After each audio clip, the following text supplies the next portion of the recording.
Stand on Business. My name is Evie, the Takeover. Welcome to my channel. Feels like I got the door figured out.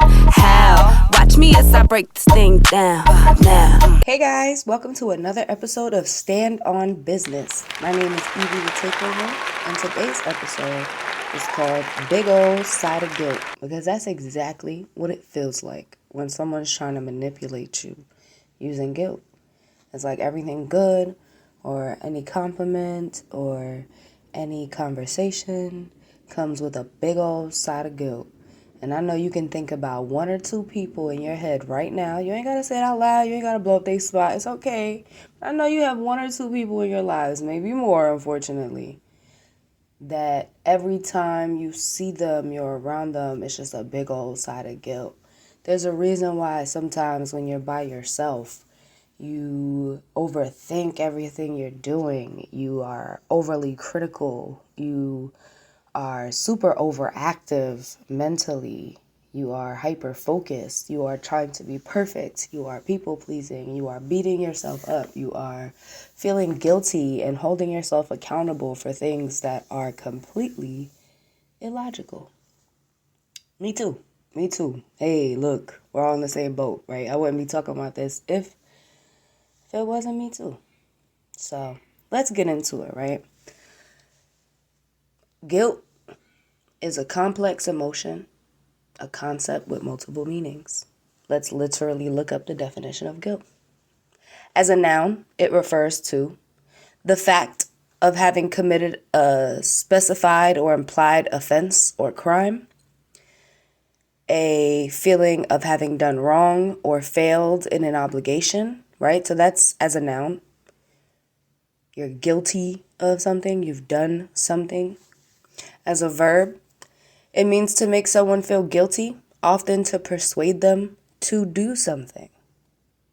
So, in the definition of guilt, it's already tied to manipulation. Throughout this episode, I want you to take the time to really, really think about all of the things you feel guilty about, from the big things to the little ones.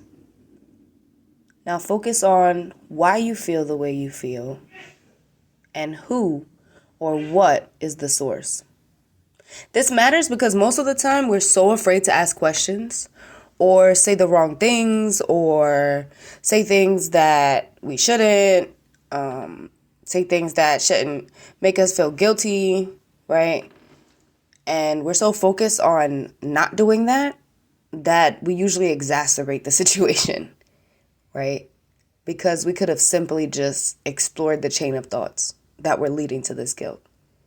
Usually it's real surface level. Usually it's when we don't question things that we can't get to the sources and we can't solve them. A lot of times we don't like to question things or dig underneath the surface because we've suffered consequences in the past. Like when you grow up and you're a child, like as you're growing up, in your childhood, when your parents say like my way or the highway, or, after everything I've ever done for you and all the sacrifices I made for you, right?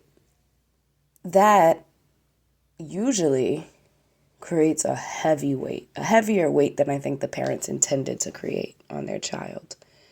Because it creates that connection that, yeah, I have to be grateful to be alive and that you gave me life.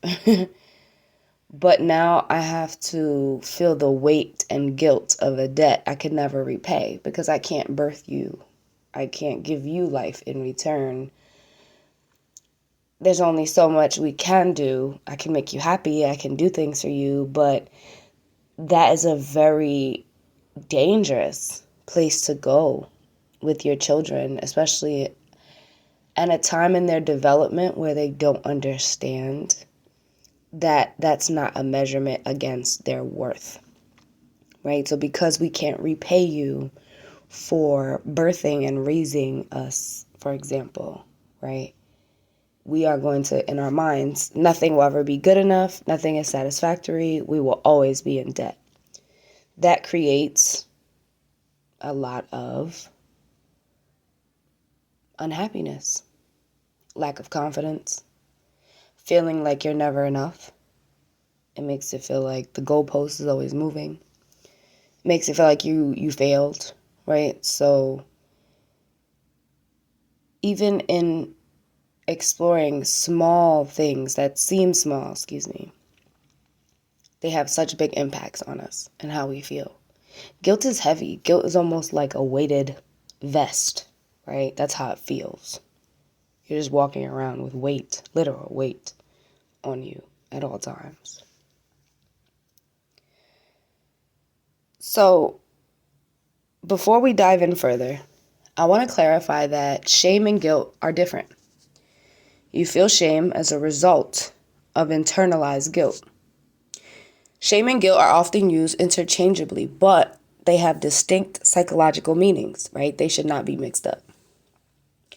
Guilt is the feeling of remorse or regret for a specific action or behavior. I'll say that again. Guilt is a feeling of remorse or regret for a specific action or behavior. It arises when you recognize that you've done something wrong and you feel responsible for it. Guilt is often tied to empathy, and it involves an awareness of how your actions may have affected others, whether it's a false connection or not, right? So like in the case of the child being told, like, you owe your life to me, like you know, I do everything for you. In that case, you feel like your actions will never be enough. And then that will create that space of guilt. Shame, on the other hand, is a deeper, more pervasive emotion. And it relates to how you see yourself as a person, which is why I said shame is a result of internalized guilt. So once you internalize guilt as a normal part of your behavior or as an outcome of your actions or inactions, you then start to feel shame. So you feel guilty for being lazy, and then you start feeling shame for feeling gluttonous, lazy, and you internalize these negative thoughts about yourself, if that makes sense. Instead of feeling bad about an action, shame makes you feel like you are inherently bad or flawed. It's often linked to self-worth and can lead to a lot of withdrawal or avoidance. When you reach the point of shame, it's a lot harder to reverse the habits and actions because, like I said, you've internalized it to already be a part of you. And that's why you feel ashamed versus understanding that this is a result of a bad habit you picked up or something you might have misunderstood or things that you can change, right? A simple way to differentiate them: guilt says, I did something bad. Shame says, I am bad. Understanding this distinction can help in processing emotions in a healthier way. At least it helped me process it in a healthier way. So, okay, guilt can manifest in various ways, both emotionally and physically. Here are some common signs that you might be experiencing guilt, right? There's persistent self-criticism. You constantly replay the situation in your mind and blame yourself. There's low self-esteem. You feel unworthy or ashamed of your actions. Over-apologizing. You excessively say sorry, even for things that aren't your fault or that you can't control. Avoidance. You avoid people or situations that remind you of what happened. Difficulty making decisions. You second guess yourself, fearing you'll make another mistake. This often leads to decision paralysis. So because you feel like, damn, everything I ever decide fucks up, so I'm not going to decide to do anything else because I'm a fuck up, right? So now this is the internalized guilt that is now turned into shame, that is now more permanent, that is now stopping you from moving forward and making decisions because you have premeditated guilt for something you haven't even done yet, right? You have shame attached to decisions you haven't even made yet. So that's a big one. Second guessing yourself, fearing you'll make another mistake. That will lead to you being stagnant in life. And we see it a lot. Physical symptoms, right? Guilt can cause headaches, stomach issues, muscle tension, or trouble sleeping. You're not crazy. Or sometimes it's the opposite. You might not have trouble sleeping. You might just try to sleep away your whole day and not understand why.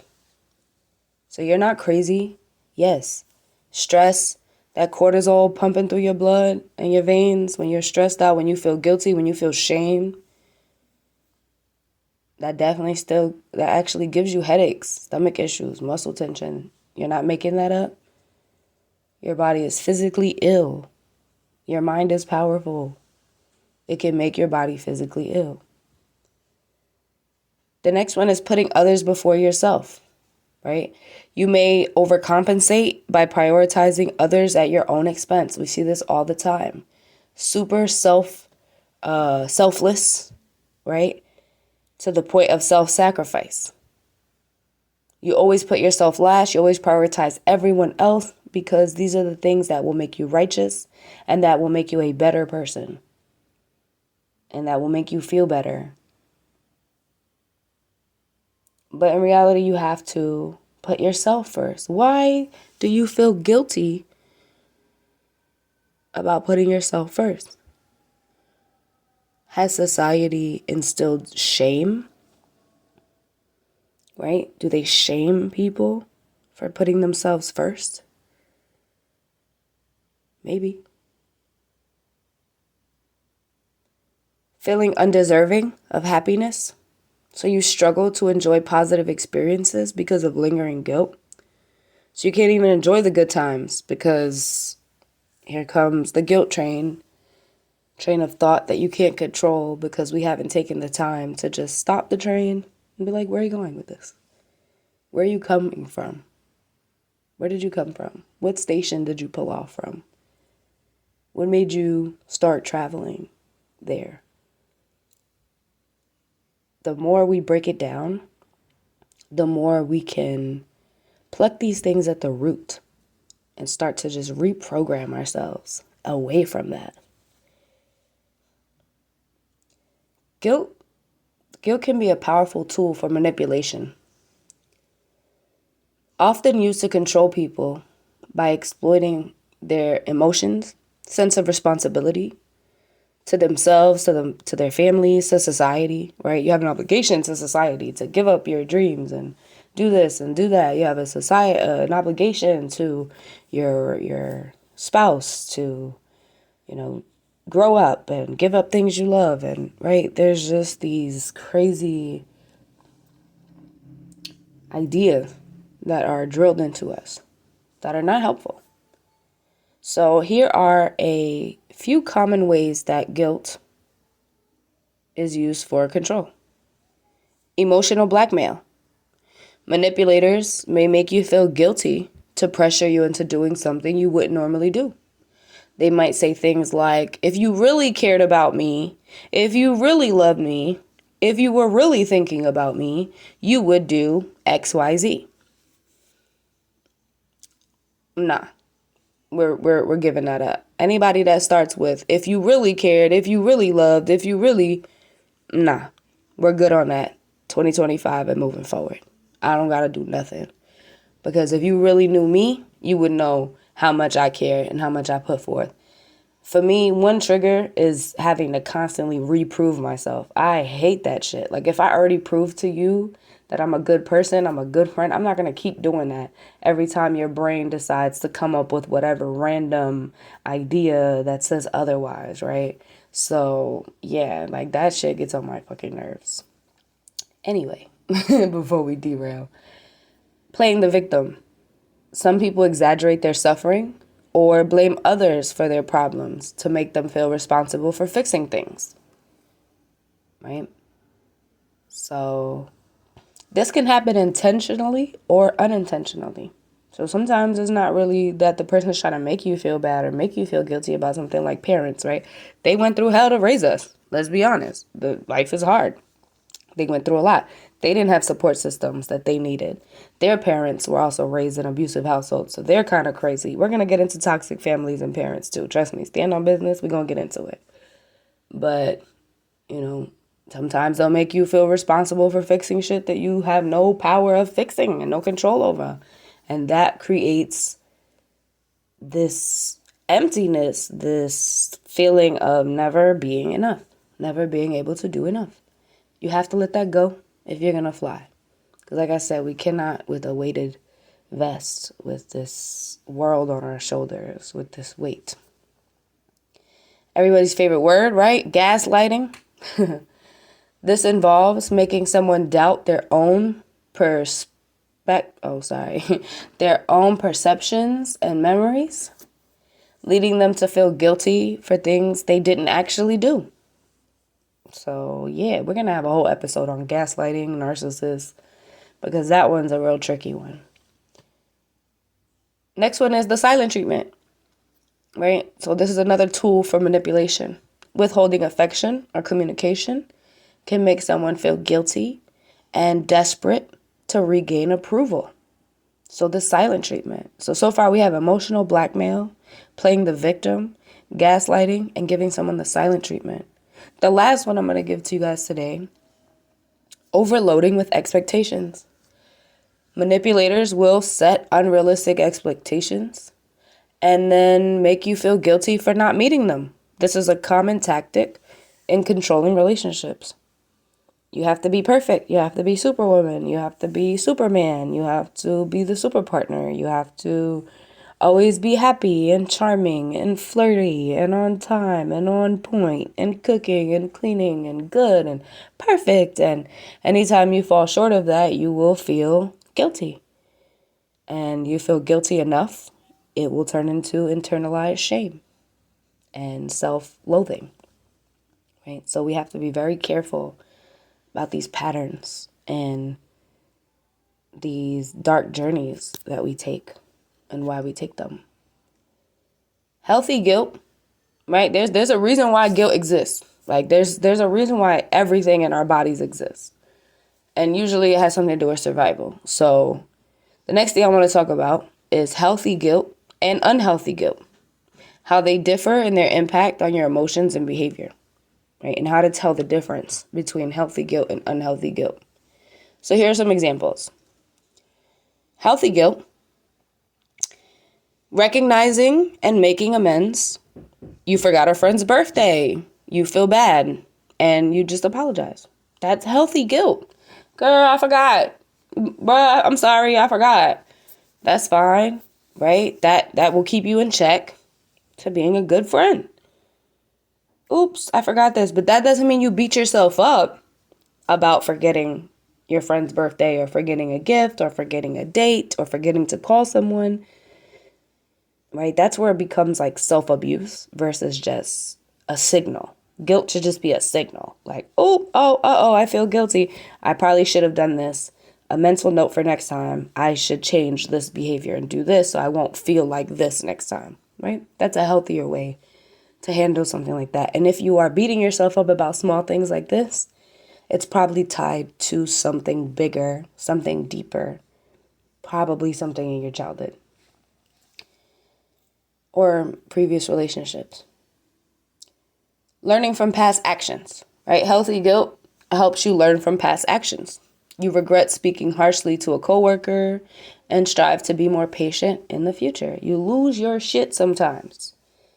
We should feel guilty about that, right? You should feel guilty when you're an asshole and curse people out and give people energy that they don't deserve. But that does not mean you should feel shame about it. You should not feel like you are a horrible person.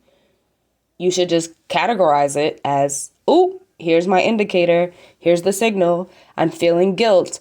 This is probably something I shouldn't do because it makes me feel bad. Alter the action and move forward. It is not a reflection of you. It should not be internalized, and we should not be spiraling. Do you see how, like, categorizing these things in detail really help versus just everything leading to I'm a fuck up and it's me. The next one is encouraging ethical behavior. You feel guilty about lying, and then you decide to be more honest moving forward, right? We lie all the time, little white lies here and there. But, right, you should naturally feel guilty about that. You're not telling the truth. Maybe next time, hey, indicator, I don't feel good when I'm lying about this. I don't feel good about lying to this certain person about this. Let me fix that up. Let me clean that behavior. Those are examples of good, healthy guilt and reactions and processing guilt in a healthy way that will help improve your life, not mentally clutter your space. Temporary and constructive. So healthy guilt should be temporary and constructive. The guilt motivates you to improve, but does not linger excessively. This is healthy guilt. It's a signal. Ding. I don't like how this feels. Let me switch it up. Now let's get into unhealthy guilt, because we know how that feels. Feeling responsible for things beyond your control. We mentioned that a lot today. You blame yourself for a loved one's struggles, even though you had no role in them. I do this a lot. I often blame myself for the struggles that my siblings have, the struggles that my parents have, the struggles that my grandparents have, the fact that my cousins don't come together no more. Maybe I should throw a family party. Maybe I should do this. The fact that I haven't made it big in my career yet. The fact that I can't just buy everyone a house like fucking Oprah yet. The fact that I am not a millionaire yet. The fact that I left college. The fact that, like, all these things that I just,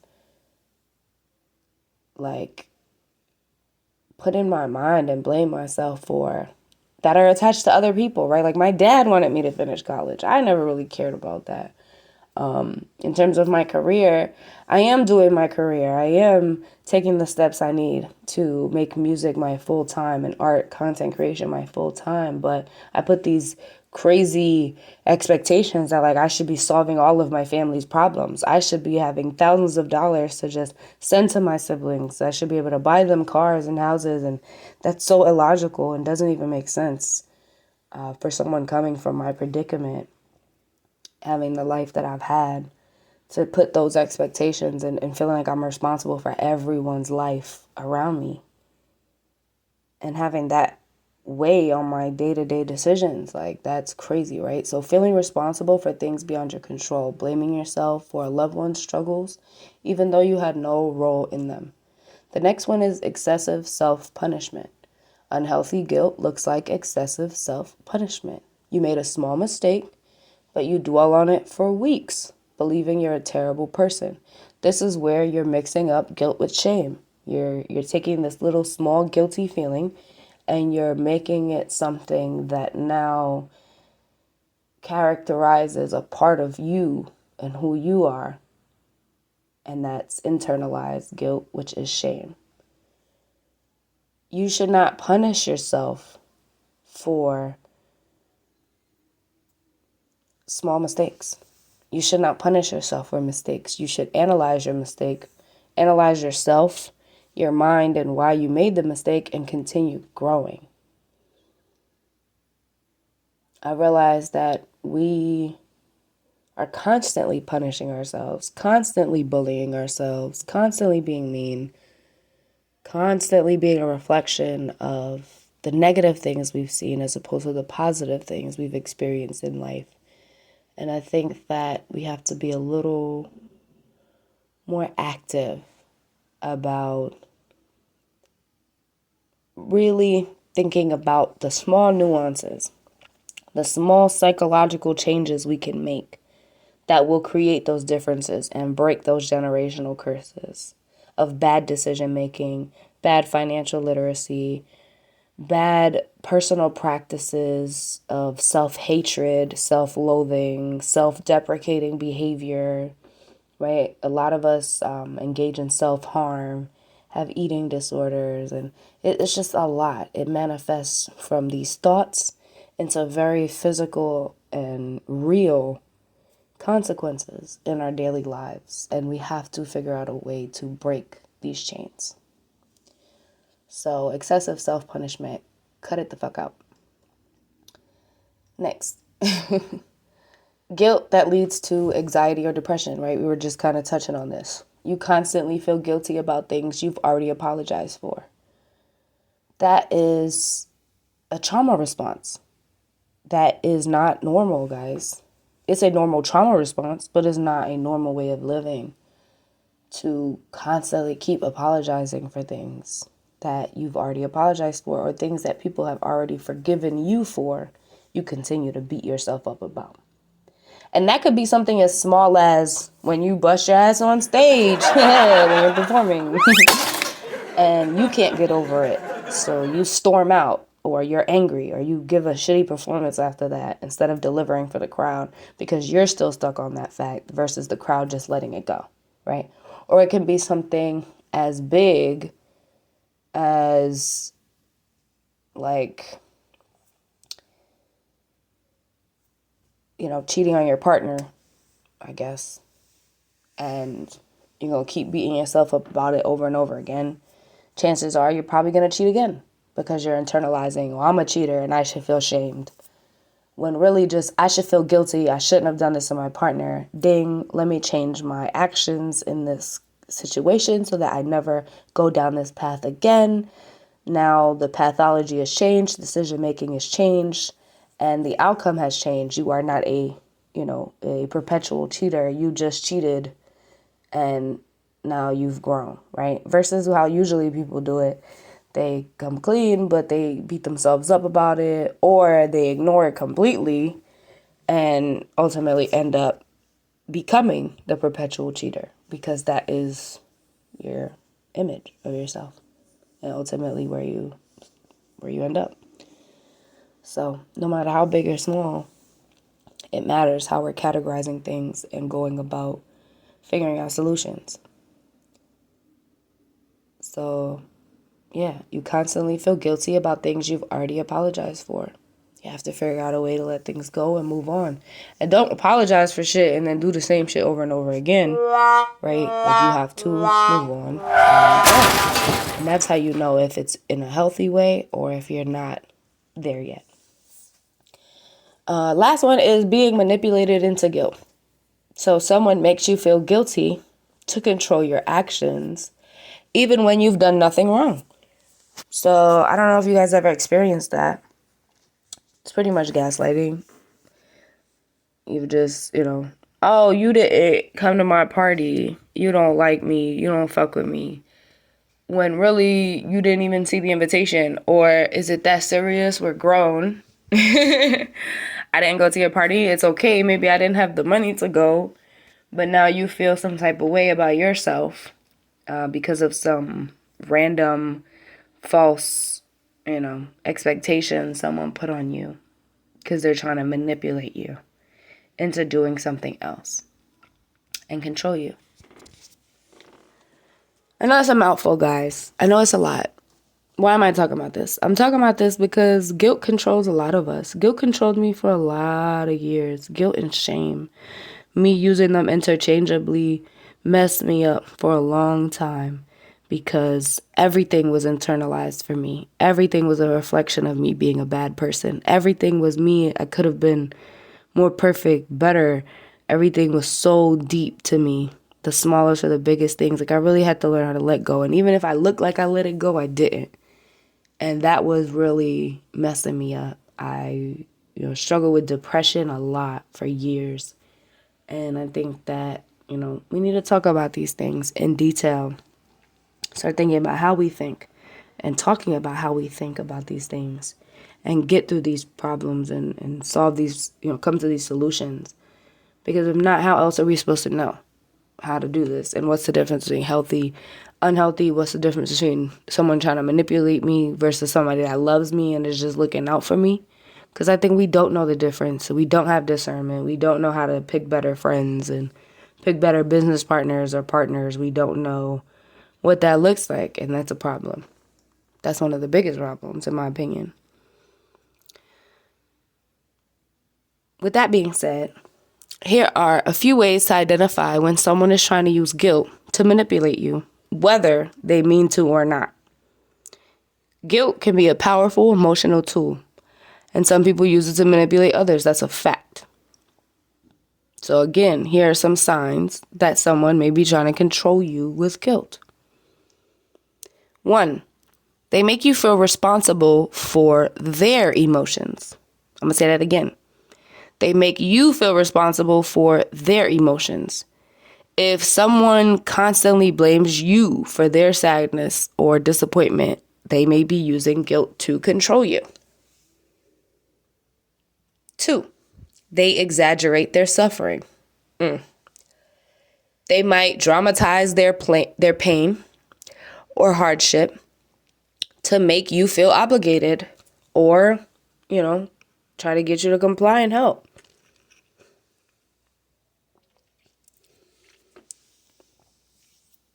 Like people that got Jordans on their feet, but talking about, damn, I couldn't pay my phone bill this month. But you got weed and Jordans on your feet. You didn't prioritize your phone bill this month. And now I'm supposed to feel some type of guilt and help you, right? No. They remind you of past mistakes. Bringing up past errors repeatedly, even after you've apologized for them or made amends, is a way to keep you feeling guilty and keeping you in a place where they can manipulate and control you. 4, they use guilt to get their way. If they frequently say things like, if you really cared, you would do this to me. If you love me, they're likely using guilt as leverage. They make you feel selfish for setting boundaries, right? That's number 5. If they react negatively when you say no or prioritize your own needs, they may be trying to guilt trip you into compliance. 6, they play the victim. They may act helpless or claim that they're always mistreated to make you feel responsible for their well-being. 7, they give conditional love or approval. If their affection or kindness depends on what you are doing for them, or if you are doing what they want you to do, then this is a form of emotional manipulation. I'll say it again. If their affection or kindness depends on you doing what they want, it's a form of emotional manipulation. Run!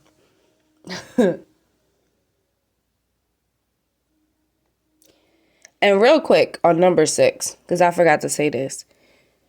A lot of times we have to be honest with our people. Our people make a lot of the same dumbass mistakes. A lot of our people are just uninformed sometimes, or just choose to ignore things that would help them. So we make a lot of repeated mistakes. A lot of our people are hard-headed. So when they play the victim, I strongly, strongly, strongly urge you to combat with some logical questions, with some silence even. Ignore them. Leave them to think about what they just said to you. Because a lot of people that play the victim are repeat offenders. They make the same mistakes. They make the same choices. And no one tells them to their face, it's you, boo. Check your behavior. Check that pathology of decision making. Check you. Check yourself before you come asking me for help or make me feel like I need to step up and do more in your life than you're doing for yourself, right? I just had to get that off my chest. So now moving on. So they play the victim. They give conditional love or approval. 8, they guilt trip you into They guilt trip you into staying in toxic situations. They might say things like, you're abandoning me, or I thought you were different, to make you feel bad for leaving an unhealthy dynamic. That hits home, right? A lot of toxic people, you're abandoning me. My whole life I've been abandoned. Damn. That makes you feel like You don't want to be another shitty person that's just going to abandon this poor human being, this poor innocent human being. But in that moment that you're choosing them, you're abandoning yourself. So remember that. And oftentimes, they're actually not abandoned. They actually do have a lot of love and support that they're just ignoring and abusing. Or they're refusing to change and self-reflect, which is why no one wants to be around them. Which is another reason why if you really love them, you will give them that mirror to look at. Or if it's a really toxic situation, like in cases of domestic violence, you might not want to say anything, but get yourself together and go. Because the minute you choose them, you're abandoning you. Remember that. And you're worth fighting for. Remember that too. Number 9. They make you feel like you owe them. They may remind you of all the favors they've done for you to pressure you into doing something for them in return. We all know somebody like that. A lot of times we don't even want to ask for help. Like we would rather fucking starve. Like we would rather swim across the Atlantic Ocean than ask someone for help nowadays because we know they're just clocking favors and it's power play. Like this world is real crazy right now because everybody wants to like have power over the other as opposed to just being a good person and building community. We're not really sure what community is anymore. We're not sure how to be a part of a community. We are not sharing crayons no more, right? We are bullying each other and hiding. So we have to figure this out. So they make you feel like you owe them. They remind you of favors they've done for you and pressure you into doing something in return. This is emotional manipulation. Finally, they use the silent treatment or withdrawal. So they're going to ignore you, act cold until you give in. This is the literal definition of using guilt as a control tactic. And now we've all done that. Like we've all given somebody the silent treatment, but there's a version of that that's just you genuinely trying to process your thoughts and don't have anything to say or just genuinely angry versus I'm going to deliberately give you silent treatment to then manipulate you into guilt and then manipulate you into making whatever decisions I would like to see you make. That is very different. Recognizing these behaviors is the first step toward protecting yourself. And remember, you're worth it.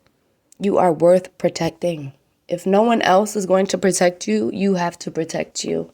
If no one else is going to put you first, you have to put you first. And even if someone else is putting you first, you need to put you first. And that's not a bad thing. That doesn't mean you don't care or love for other people. That means that you will be so solid, you will actually be able to contribute. You will actually be able to love, genuinely love someone and build someone up because you've built yourself up.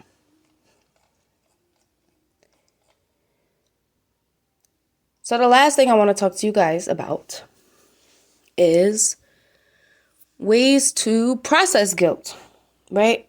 So here are 10 effective strategies to help you work through your guilt. 1, acknowledge your guilt. Ignoring it won't make it disappear. Recognizing and naming your feelings is the first step towards healing. Identify the who, what, when, where, and how.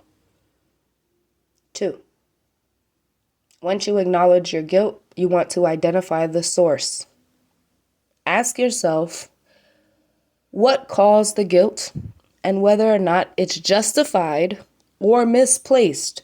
Are you doing too much or just enough? How are we analyzing and processing these thoughts and feelings? 3, make amends. If possible, take action to correct your mistakes or apologize sincerely so you can actually move on. Not continue to beat yourself up about things that you should have been let go of. 4, learn from the experience. Use guilt as a tool for personal growth rather than self-punishment. I'm going to say that again. Learn from the experience. Use guilt as a tool for personal growth rather than self-punishment. 5. Practice self-compassion. Treat yourself with kindness instead of harsh judgment. Practice self-compassion. Treat yourself with kindness instead of harsh judgment. It is hard out here. It is scary being an adult, and we are often not prepared for the majority of this shit. Life is real scary. Treat yourself with kindness, respect, love, softness. It's important. You need it. I need it. Number 6. Challenge negative thoughts. Reframe your perspective and avoid dwelling on self-blame. Challenge negative thoughts. Don't just accept them as true because you thought them. Reframe your perspective and avoid dwelling on self-blame. Your mind will process a bunch of things. You must be in control of your mind. Teach your mind how to organize and categorize these things, how to process these things. Forgive yourself. Accept the mistakes, right? They're a part of being human. Allow yourself to move forward. I struggle with this so much. I used to beat myself up about absolutely everything. Accept that mistakes are a part of being human and allow yourself to move forward. I would even say accept that mistakes are a part of learning. And that if you're not making mistakes, you're not taking chances, you're not learning anything new, you're not growing, and you probably won't be successful.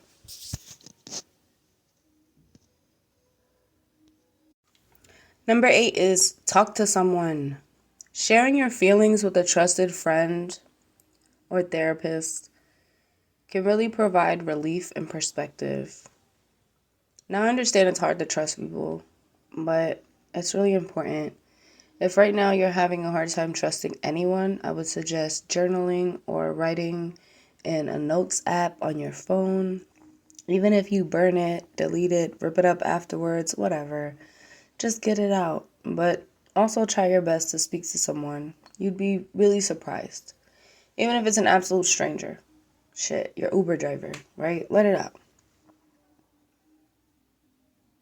But in reality, try to find a trusted friend or therapist that can help you provide some kind of perspective. And not just somebody that agrees with you and everything you say, because that's problematic. Number 9. Engage in mindfulness.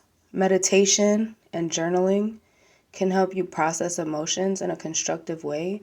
I believe in active therapy, so go bike riding, go jogging, go for a walk, lay around in the grass, go play some sports, get physical, jump in some water, light some candles, burn some sage and papers, do fun, witchy things that make you feel better. Pray if you want to pray, whatever makes you feel better. But engage in mindfulness.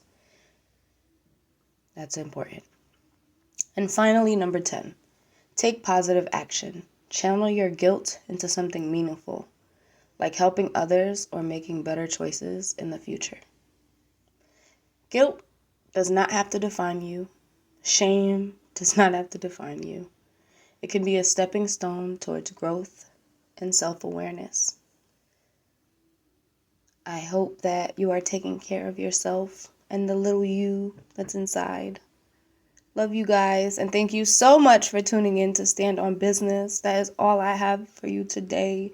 Don't take no side of guilt from nobody. We're done with that. We don't eat that. Get that off my plate moving forward, okay? We're done with that. Fuck out of here. It's nah. If you guys have a topic that you want me to cover moving forward, anything that's been on your mind, things that you're just curious to know what another human being might think about it, right? Anything you want to hear me talk about or you might be thinking about and might want someone else to maybe get into, leave it in the comments for me. Let me know. And I will stand on business. Till next time, guys. Talk to you soon. Feels like I got the dope figured out. How? Watch me as I break this thing down now.